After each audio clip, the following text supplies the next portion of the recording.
What if I told you that one man once controlled 90% of the world's oil supply, reshaping industries and amassing wealth that, adjusted for today, makes Jeff Bezos and Elon Musk look like beginners? This is the story of John D. Rockefeller, the man who didn't just create an oil empire. He created the blueprint for corporate domination. But behind the wealth and power lies a story of ruthless tactics, scandal, and a legacy that still divides opinion to this day. Let's dive into how Rockefeller built his trillion-dollar oil empire and changed the world forever. Chapter 1. The Early Days. From nothing to the top. John D. Rockefeller wasn't born into privilege. In fact, his story starts far from the boardrooms of wealth and power. Born in 1839 in Richford, New York, Rockefeller grew up in a modest household. His father, William Big Bill Rockefeller, was a traveling conman, a man who taught young John some unconventional lessons about negotiation and resilience. His mother, Eliza, was a devout Christian who instilled discipline and thrift in her children. At just 16 years old, Rockefeller got his first job as a bookkeeper. He earned $0.50 a day, a meager wage even at the time. But young John was no ordinary worker. He tracked every penny, every expense, and developed a fascination with efficiency and order. He didn't see money as just a tool. He saw it as something to master. Chapter 2. The Spark of Oil. A new industry emerges. The mid-19th century saw the dawn of the oil industry.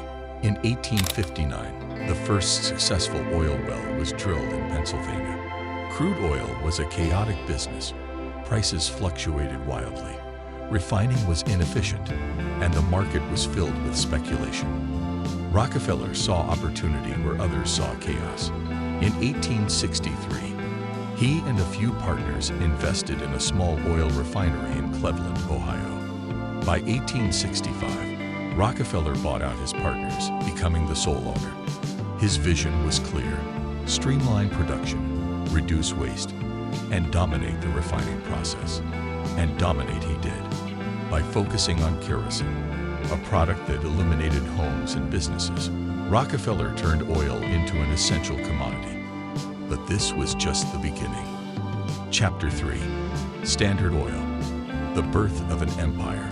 In 1870, Rockefeller co-founded Standard Oil. His strategy was simple but revolutionary. Control every aspect of the oil business. From refining to transportation, from marketing to distribution, Rockefeller wanted it all. He called it horizontal integration. One of his most controversial moves was negotiating secret deals with railroad companies. By guaranteeing them massive shipments, he secured discounted rates that his competitors couldn't match. This tactic, while brilliant, was also ruthless. It drove smaller refineries out of business, leaving Standard Oil as the dominant player.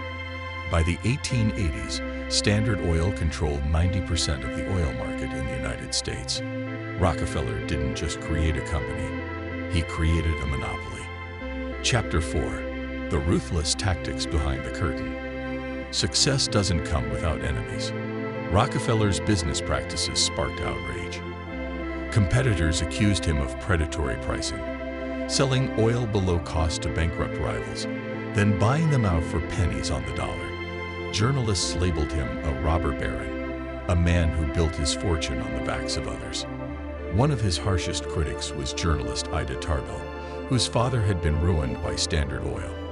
In her groundbreaking expose, she described the company as an octopus, strangling competition with its many tentacles. Public opinion began to shift. People saw Rockefeller not as a genius businessman, but as a tyrant. Chapter 5. The Fall. Breaking the monopoly. Rockefeller's dominance couldn't last forever. The public outcry, combined with new antitrust laws, put Standard Oil in the government's crosshairs. In 1911, the U.S. Supreme Court ruled that Standard Oil violated the Sherman Antitrust Act, ordering the company to be broken into 34 smaller firms. Ironically, this breakup didn't harm Rockefeller. Instead, it made him richer. He retained shares in each of the new companies, many of which became giants in their own right. Exxon, Chevron, and Mobil. The value of these companies skyrocketed, and so did Rockefeller's fortune. Chapter 6: Beyond Oil. A legacy of philanthropy. Despite his ruthless business tactics, Rockefeller was also a pioneer in philanthropy. He donated over $500 million during his lifetime, funding universities, public health initiatives, and scientific research. Institutions like the University of Chicago and the Rockefeller Foundation owe their existence to his wealth. Yet, his legacy remains polarizing. Was he a visionary who built modern capitalism? Or was he a monopolist who exploited others for personal gain? Perhaps the truth lies somewhere in between. John D. Rockefeller's story is one of ambition, power, and controversy. He wasn't just a businessman. He was a force of nature who reshaped industries and economies. His methods were ruthless, his success unparalleled, and his impact undeniable. But as we look back on his life, we're left with one burning question. At what cost does greatness come? If you found this story fascinating, hit like, subscribe, and join us for more deep dives into the untold stories of history's most influential figures. Because behind every empire is a tale worth uncovering.